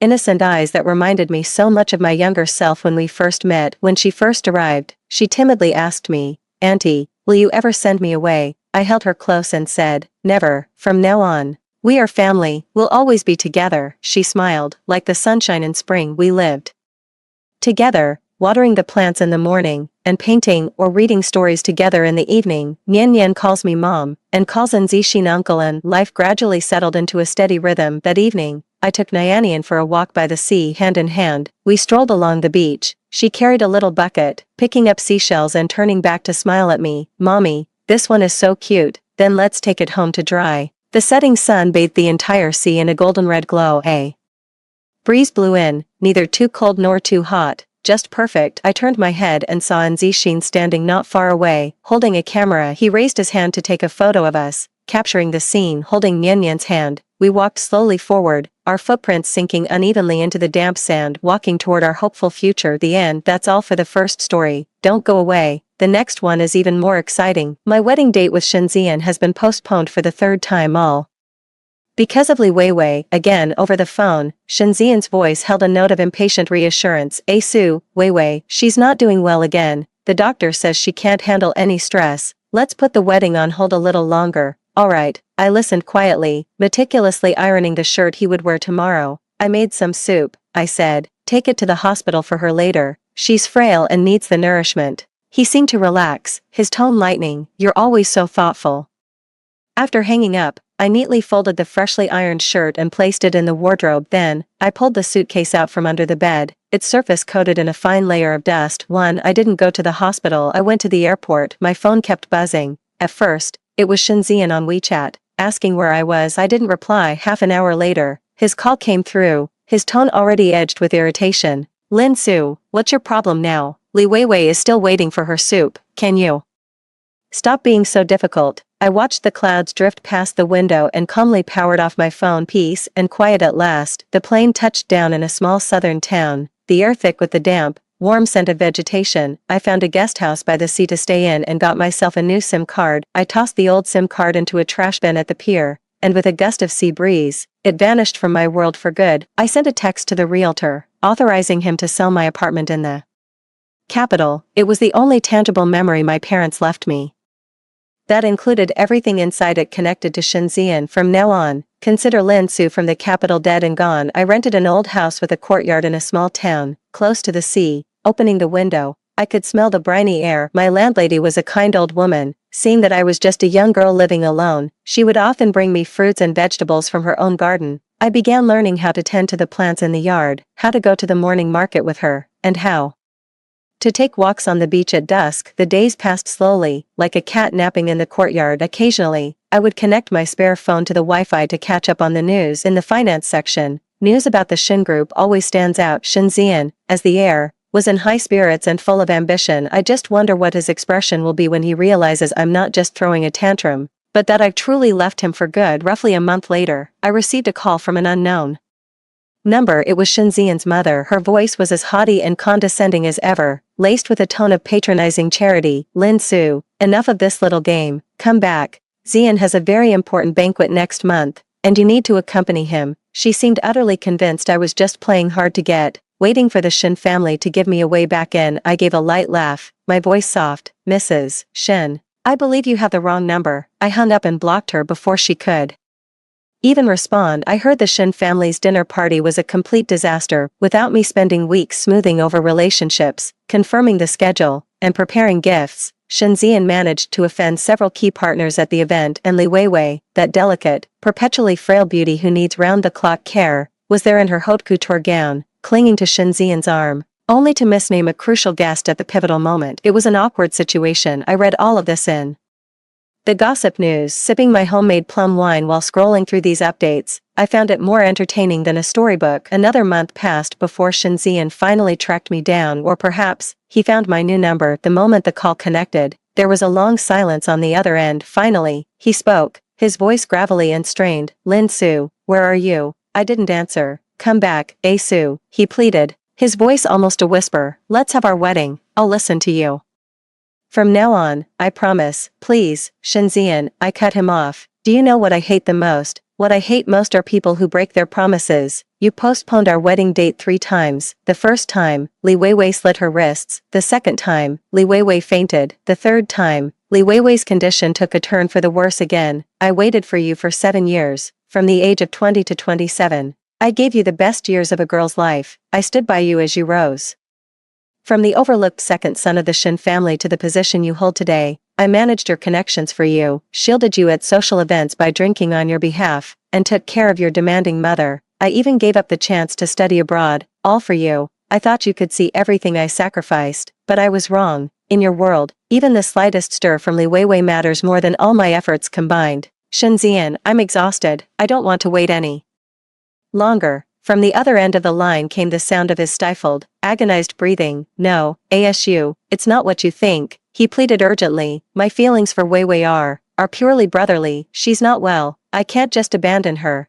Is that so? I let out a light, bitter laugh. Then by all means, keep taking care of her. May your sibling bond be deep and everlasting. With that, I hung up the phone again and blocked his number. From then on, we would be worlds apart, never to meet again. Too, I thought that was the end of it. I never imagined Shin Zian would go that far off the deep end. He mobilized the entire Shin family's network of connections, pouring in an incalculable amount of manpower and resources to conduct a nationwide, carpet-style search. It took him nearly 2 months and countless failures to finally sift through the rubble of thousands of leads and uncover the faint trace of my brief stay in this small town. Word travels fast in a small town. Soon, everyone was whispering that a powerful man from the capital was looking for a girl named Lin Su. My landlady, Granny, came to see me with a basket of eggs, her face etched with worry. Su, she said, are those people outside here for you? I nodded. An ex-boyfriend, the old woman sighed. Judging by the look of things, this won't be settled easily. If you want to lay low, you can stay at my nephew's place in the countryside for a few days. It's remote, no one will find you there. I thanked her for her kindness. Hiding isn't the answer. I haven't done anything wrong. Why should I have to skulk around like a fugitive? The one who needs to get lost is Shin Zian. That afternoon, I was in the courtyard watering the newly planted gardenias when the gate was kicked open from the outside. Shin Zian stood in the doorway, travel-worn and weary, his eyes bloodshot as if he hadn't slept for days. He looked far more haggard than he did in the news, with stubble shadowing his jaw and his expensive suit rumpled. He saw me as if I were a lifeline, rushing over in a few quick steps and reaching out to grab my hand. I took a step back, evading his grasp, his outstretched hand frozen mid-air, his face a mask of hurt and disbelief. Su, Mr. Shen, I said flatly, breaking and entering is against the law. He seemed not to hear me, just looking at me and repeating over and over, come back with me, Su, come back with me. We'll get married right away. I'll give you everything the Shen family owns, just come back with me. Looking at him like this, I suddenly found it rather pathetic. Shin Zian, do you really think everything has a price tag, that every emotion can be measured by profit and loss? Do you think I left you because what you offered wasn't enough? You're wrong. What I truly wanted, you could never give it to me. What I want is a lover who cherishes me above all else, who always puts me first, not some so-called fiancé who treats me like a well-behaved ornament, only to turn around and wait on another woman hand and foot. He was stunned, as if he had never considered the question before. In his eyes, I, Lin Su, am probably just a vain woman, coveting the power and status of his Shin family. If the price is right, I'll come crawling back. What do you want, then? He asked, his voice strained. I want you gone, I said, pointing at the door. Get out of my life, for good. The color drained from his face just then. My neighbor A's, a cheerful dock worker, walked by, carrying a fresh catch of fish over his shoulder. Noticing the commotion, he poked his head in. "Sue, everything all right?" His eyes shifted from Shinzian to me, a hint of wariness in his gaze. Shinzian's eyes rested on A's, on his coarse, saltwater-soaked clothes and his face, weathered dark by the sea wind. His expression turned strange, a mix of anger, jealousy, and an inexplicable sense of superiority. "Lin Sue, you left me for a man like this." His voice turned icy. "When did your taste become so poor?" Before I could even speak, A's lost his temper. He threw the fish in his hand to the ground, strode 2 steps into the courtyard, and pointed at Shinzian's nose. "Who the hell are you talking about? Watch your damn mouth." The bodyguards Shinzian had brought with him immediately closed in. The tension in the courtyard was palpable. I frowned and stepped in front of A's. "Shinzian, this is my friend, show some respect." "A friend?" Shinzian sneered. "What kind of friend could make you willingly stay in a godforsaken place like this?" "Lin Sue, enough with the games. What do you want? Just say it. Money, status, or do you want me to beg you?" "I'm begging you." His demeanor softened suddenly as he took a step forward, trying to take my hand again. "I'm begging you, Sue, come back with me. Without you, I truly can't manage anything." His voice betrayed a hint of vulnerability. In the past, I might have softened, but now, I find it utterly ironic. Not good enough. At what? At being a decent fiancé, or at being Li Weiwei's full-time caretaker, Mr. Shen. I stepped back, putting distance between us. "I think you've misunderstood something. I am not your accessory, nor am I your personal assistant on call. I am a living, breathing person. I have my own feelings, my own joys and sorrows, and my own boundaries and dignity. The moment you chose to trample on my dignity, again and again, for the sake of another woman, it was over between us. Leave now, or I'm calling the police." Every single word I spoke was crystal clear. Shinzian's expression darkened, inch by inch. Even after the security guards escorted him out, the world was far from peaceful. His assistant later confided in me that after returning to the hotel that day, Shinzian locked himself in his room and smashed everything in sight. He sat amidst the wreckage on the floor, like a lost child, scrolling through the photos of us on his phone over and over, muttering under his breath, again and again, "How could she leave me? How dare she leave me?" For the first time, he realized that some things couldn't be obtained just by reaching out his hand. This sense of losing control plunged him into a state of immense panic and agitation. He was no longer the lofty Shinzian, but a beast cornered by his own pride and possessiveness, on the verge of madness. 3. Shinzian did not leave. He checked into the only 5-star hotel in the small town. Then, in an utterly foolish manner, he tried to win me back. He sent truckloads of roses that piled up at my gate, which I had A's haul away to feed the pigs. He sent over top-tier jewelry, which I returned to him untouched. He even bought the house next door, showing up right on schedule every single day, trying to win me back with his so-called devotion. The whole town was watching the spectacle. Everyone was gossiping about that rich young master from the capital, who'd thrown all dignity to the wind just to get his ex-girlfriend back. I just found it utterly exhausting. His arrival shattered the hard-won peace I had finally found. The neighbors' gazes toward me changed, filled with curiosity and prying interest. Granny advised me,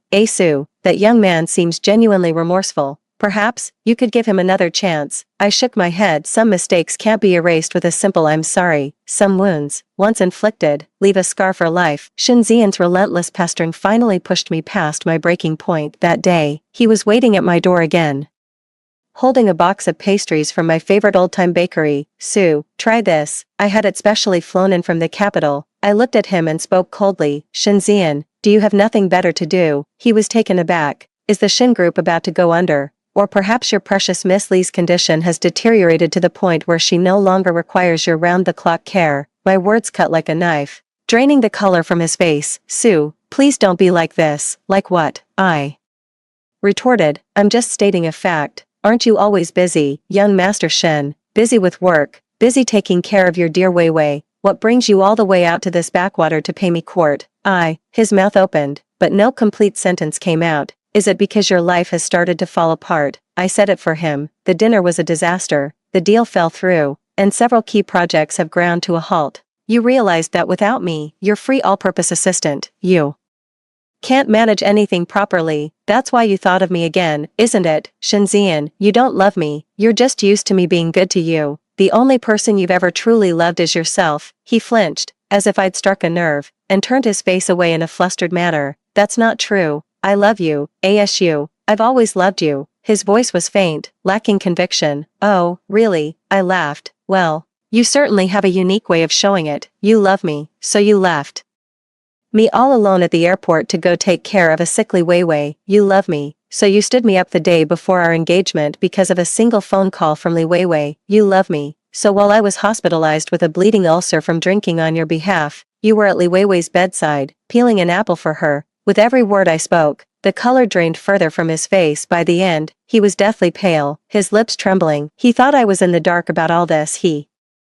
thought I, Lin Su, was just a clueless fool. Enough, stop, he said, squeezing his eyes shut in anguish. What's the matter? Can't bear to hear it. I pressed on, relentless. Shenzian, if you had the guts to do it, you should have the guts to own up to it. Spare me your cheap sentiment and guilt. I don't want it. Take your things and get out of my sight. This is my final warning. I turned and went back into the courtyard, slamming the door shut behind me. Outside the door, Shenzian stood for a long time, like a soulless statue. I thought, surely this time he'd finally give up, but I never imagined he'd resort to even more extreme measures to force my hand. One evening a few days later, I received a call from an unknown number. On the other end of the line was Shenzian's assistant, her voice trembling with such urgency it was on the verge of tears. Miss Lin, you must come to the hospital right away. Mr. Shen, he's had an accident. My heart plummeted. The assistant explained that after our argument, Shenzian had drunk heavily by himself, insisted on driving up the mountain road, and ended up crashing over the cliff, car and all. When I arrived at the hospital, he was still in the emergency room. The corridor lights were a sickly white, draining all color from everyone's faces. I stared at the emergency room's tightly shut doors, and my legs felt weak. Even though I no longer loved him, I never wanted him to die. Ending things this way, with a clean break and a wish for each other's peace, is the best outcome I could have hoped for. Not in such a brutal manner. After what felt like an eternity, the doctor emerged from inside and removed his mask. The patient has multiple fractures and some internal bleeding. They're out of immediate danger for now, but will need to be monitored in the intensive care unit. All the strength drained from my body, and I slumped against the wall. The assistant approached, her eyes rimmed red. Miss Lin, Mr. Shen. He was looking at your old photos before he started drinking. My heart sank. Slowly and steadily. This was a calculated act of self-sacrifice, a desperate gambit he played with his own life on the line, all just to force me to come back, to make me relent. A chill shot from the soles of my feet straight to the crown of my head. Through the glass window of the ICU, I watched Shenzian lying on the hospital bed, pale and covered in tubes. A wave of nausea washed over me. I turned and walked away. Asu. Shenzian had actually woken up, struggling to sit up. He called out to me in a hoarse voice. The nurse hurriedly held him down. He grabbed my wrist with a frightening strength. Lin Su, don't you dare take another step. Haven't you caused enough trouble? He growled. Look at the state I'm in. What more do you want from me? Will you only be satisfied when I'm dead? I wrenched my hand free and turned to face him. Shenzian, you are truly pathetic. My voice was quiet, yet it reached his ears with perfect clarity. His expression changed, to force me to look back. You were willing to gamble with your own life. You ask me what it will take to satisfy me. Let me make this clear. From the moment you planned that car accident, whatever shred of affection was left between us is gone. You want to die, don't you? Fine, go ahead and die. If you die, I'll just consider these past 7 years wasted on a dog. I turned and walked away without looking back. Behind me was Shenzian's disbelieving, broken cry. I didn't look back, not even once. I didn't sleep a wink all night. After getting home early the next morning, I packed a small bag and said my goodbyes to Granny and Ace. I couldn't stay in this place any longer. I had to go somewhere Shenzian could never find me. Ace drove me to the station. Several times along the way, he seemed on the verge of saying something. In the end, he couldn't hold back. Asu, are you really just leaving like this? I nodded. That man, he's a bastard. But it's obvious he genuinely can't live without you, Aze, I said, looking at the scenery rushing past the window. Do you know why a broken mirror is so hard to mend? Once a mirror is broken, even if you glue it back together, the cracks will remain. Those cracks will always be there, a constant reminder that it was once shattered. Between him and me, there's nothing left. It's shattered beyond repair. What's the point of trying to piece it back together? Ace fell silent when we got to the station. He helped me with my luggage. So, what are your plans? Now, I'm going somewhere no one knows me. To start over, I said. Take care of yourself, you too. I bought a ticket for the next train heading south. The old green train clattered along, carrying all my worries and entanglements to the next stop. I don't know what the future holds, but but I know it will be infinitely better than a past with Shenzian in it. 5 On the train, I received an unexpected phone call. It was Shenzian's mother. Her voice was no longer haughty, but filled with weariness and pleading. Lin Su, I'm begging you, please come back. Zian, he's fading fast. I held the phone, saying nothing. Is this another one of his sympathy ploys? Is this another one of his life or death performances? I'm not lying to you. Madam Shen's voice trembled with tears. Ever since you left, he's locked himself in his room, refusing to eat or drink. Last night, he slit his wrist. By the time we got him to the hospital, he had almost bled out. The doctor said his will to live is very weak. If we don't do something soon, he might really. I fell silent. Linsu, I know our Shen family wronged you in the past. It's my fault. I indulged Zian. I turned a blind eye to Li Weiwei's presence. But Zian, he truly loves you. He's just been spoiled by us all. He never learned how to love someone properly. Give him another chance. Please, just come back. And I promise, from now on, you'll be the one calling the shots in the Shen family. I'll make that wretched Li Weiwei disappear immediately. Her words sounded utterly sincere, but I don't believe a single word of it. Madam Shen, I said calmly, if he truly wishes to die, no one can stop him. If this is just his way of forcing me to return, then I'm sorry, but I won't fall for it again. His life is his own, and has nothing to do with me.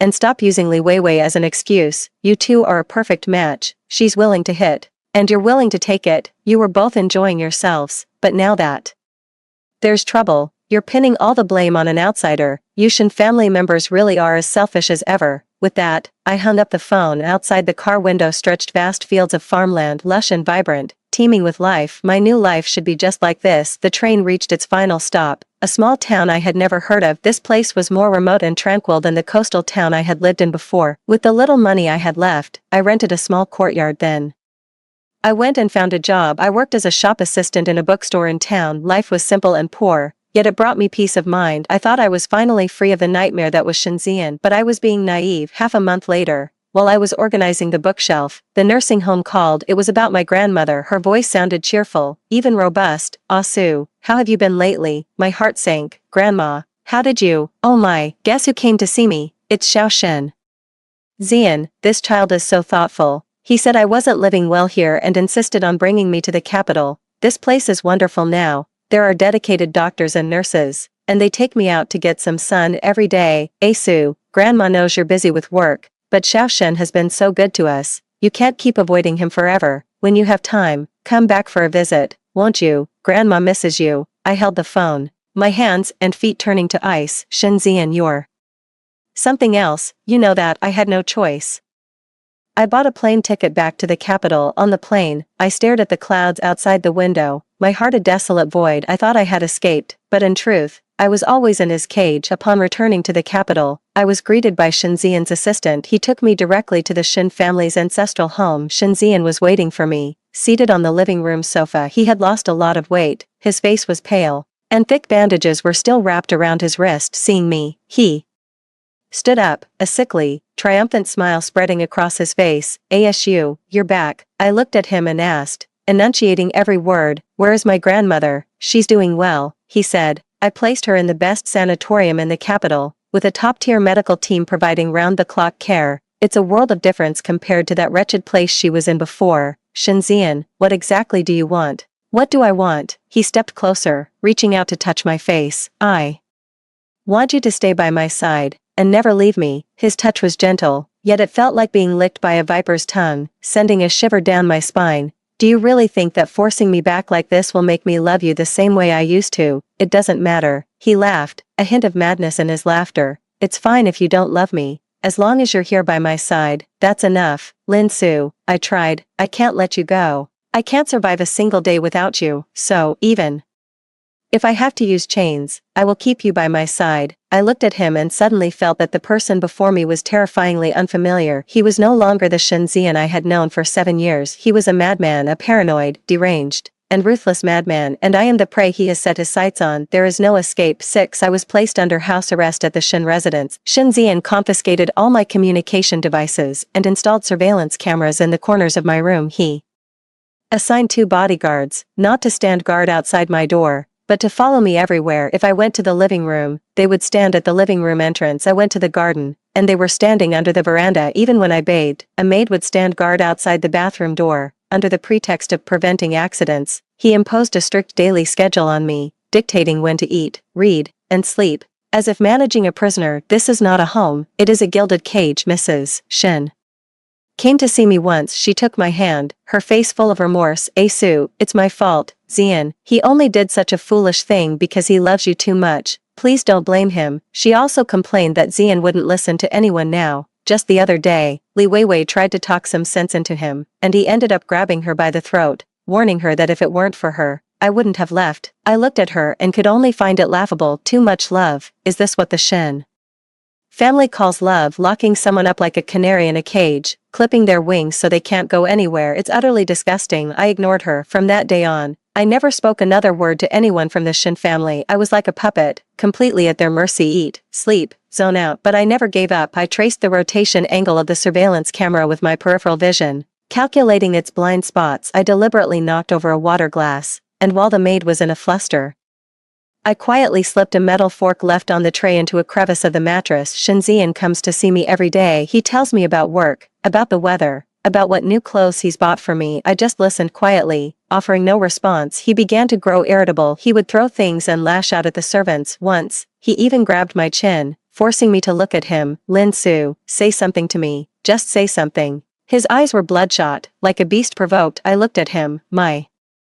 expression blank, but my eyes held an undisguised chill and contempt. In the end, he released me dejectedly, clutched his head, and sank down in agony. Asu, what do you want from me? What on earth do you want from me? I watched his pained expression, yet not a single ripple stirred in my heart. When the heart is dead, it can no longer feel pain. I can no longer remember how long these days have gone on. Then one day, the arrival of a single person shattered the stagnant calm. It was Li Weiwei. She had come alone, without informing anyone. She was wearing a white dress, her face pale, looking even more frail than before. She left her bodyguards outside and walked in alone. She stopped in front of me, her gaze fixed on me, a complex look in her eyes. Lin Su, we need to talk. I didn't move, nor did I look at her. She sat down across from me without a word and poured herself a glass of water. I know you hate me, she began, her voice barely a whisper, and you have every right to. All these years, I've been faking my illness. My heart condition isn't that severe. Most of the fainting spells, the critical condition notices,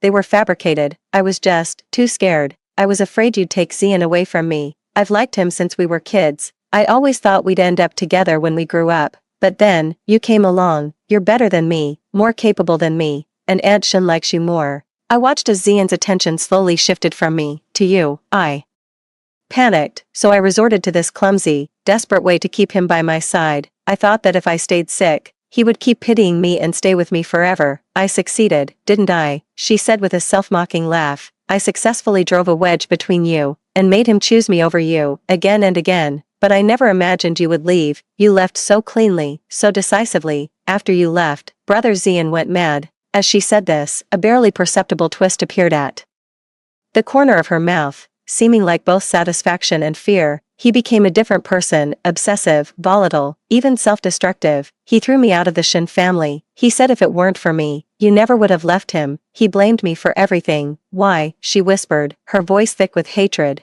After all these years of playing a part for him, I end up as the scapegoat for his madness. Li Weiwei looked at me, tears falling from her eyes. Lin Su, I didn't come here today to beg for your forgiveness. I came to beg you to save him, and to save yourself. She looked at me, her eyes shifting through a spectrum of emotions, from jealousy to resentment, until finally settling into a desperate, all-or-nothing resolve. She slipped a note into my palm. He has a very important meeting at the office this afternoon, and the conference room is signal-blocked. I'll find a way to distract the guards at the door. The car at the back door will take you to a safe place.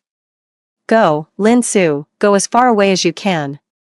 And never come back. I looked at the note in my palm, then raised my eyes to meet hers. Why? I asked, bewildered. Why would she help me? Li Weiwei wiped her tears and gave a bitter smile. Because I don't want to see him die. He's already been driven mad by his obsession. If this continues, he'll destroy himself, and he'll destroy you too. And frankly, seeing him like this, it scares me. Lin Su, I'm helping you. But not because I'm some noble person. I just don't want to be a prop in his sick love story anymore. and I certainly don't want to be the next lunatic he chains up," she added. "Consider it my way of repaying you." With that, she stood up and left the room. I clutched the note with a rout, a tumult of emotion swirling inside me. I never imagined that the one who would ultimately help me escape this prison would be the woman I hated most. That afternoon, Shenzian indeed went to the office. I was waiting anxiously when I suddenly heard Li Weiwei's piercing scream from downstairs. "Ah, let go of me, help." This was immediately followed by the sound of a heavy thud and the loud crash of shattering porcelain. The two bodyguards at the door exchanged a glance and immediately rushed downstairs. My heart leapt into my throat.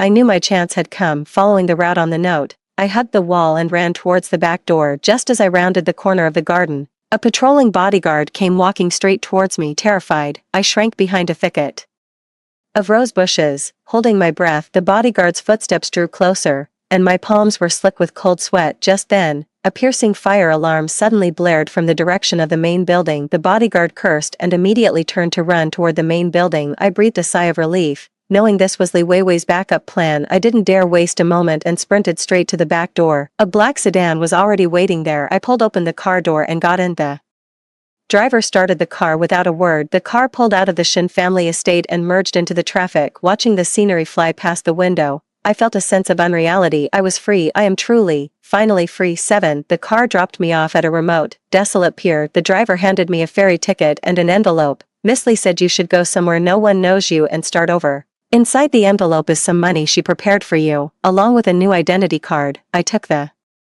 envelope and said, "Thank you." I boarded the ship bound for a foreign country. Standing on the deck, watching the coastline fade into the distance, my tears finally fell. Goodbye, capital city. Goodbye, Shenzian. Goodbye, my love that died over 7 long years. The ship sailed across the sea for 3 days and 3 nights. I arrived in a foreign land. I didn't speak the language and knew no one. The first days were tough. I could only use gestures to buy groceries, and to save money, I ate just 2 meals a day. I'd memorize vocabulary under the lamplight at night and wash dishes at the restaurant by day, my fingernails perpetually caked with grime. But watching the numbers in my passbook slowly climb, my heart felt full. A year later, I could finally manage a halting conversation with customers in the foreign language and was moved to a front-of-house position. My life was gradually getting on track. I thought I had closed the book on my past for good, that is, until one day, I caught a glimpse of a familiar face on the restaurant's TV. It was Shenzian. He was being interviewed by an international financial network as a distinguished young entrepreneur. "He looks much more mature than he did a year ago. There's less brashness and more composure in his eyes and expression." The host asked him, "Mr. Shen, your career is so successful. You're the envy of many. On a personal level,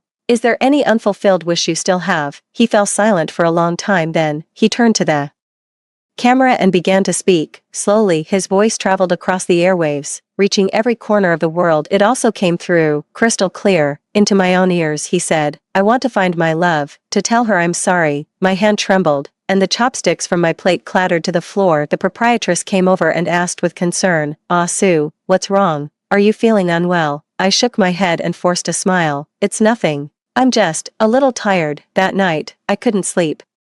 I thought I had forgotten him, but when he reappeared, I realized those 7 years of memories were like a brand seared into my bones, impossible to erase. "I'm afraid he'll find this place. I'm afraid the peaceful life I've worked so hard to build will be shattered by him once again." I never thought he'd actually show up. That day, the wind chime at the restaurant tinkled. I looked up and said out of habit, "Welcome," and then, I froze completely. Standing at the door was Shenzian. He was wearing a black trench coat, his figure tall and straight, his eyes fixed on me. He walked toward me, step by deliberate step. A crowd of people followed in his wake. There were diners from the restaurant, and passers-by on the street. Everyone stopped in their tracks and stared at us. He walked up to me and came to a halt. Then, he did something I could never have imagined in my wildest dreams. He knelt down on one knee and pulled a velvet box from his coat. He opened the box to reveal a brilliant diamond ring inside. "Asu." He looked up at me, his eyes rimmed red. "I know I was wrong. I destroyed everything we had with my own hands. It took me a whole year to realize that without you, the world I have is meaningless. I don't ask for your forgiveness. I only ask for one more chance, a chance to win you back. This time, I won't let you suffer even a moment's hurt.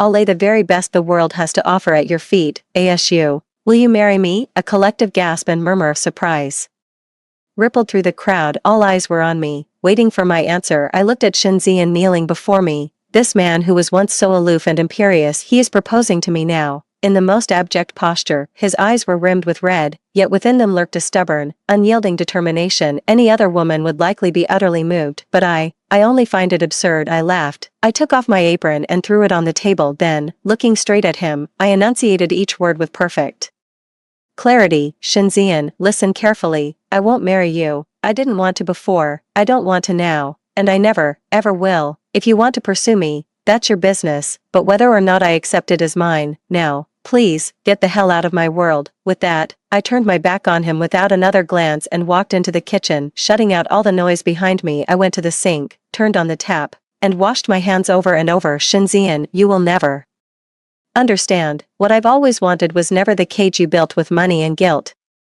What I want is freedom, dignity, and these hands capable of carving out my own destiny. Your world holds no more appeal for me. 3 years later, a small town on the Mediterranean coast, my private Chinese restaurant has become a bit of a local hotspot. In the pleasant afternoon sun, I sat under the grapevines in the courtyard with a few new friends, sipping homemade limoncello and discussing the new menu for the next quarter. In the photos A's sent from back home, Shin Group's stock price had plummeted. Word is, Shinzian's one wrong investment move nearly cost his family half their fortune. Meanwhile, Li Weiwei had completely broken free from the Shin family, becoming a somewhat well-known traveling painter who roamed the world. My phone rang. It was a call from the restaurant to confirm our reservation. I answered with a smile, conversing fluently in the local language. Sunlight filtered through the gaps in the grape leaves, casting dappled shadows on my face. Warm and free, this is the life I truly want. The end. That's all for today's story. If you enjoyed this video, please give it a like and subscribe. If you have any suggestions, feel free to leave a comment below. See you in the next video.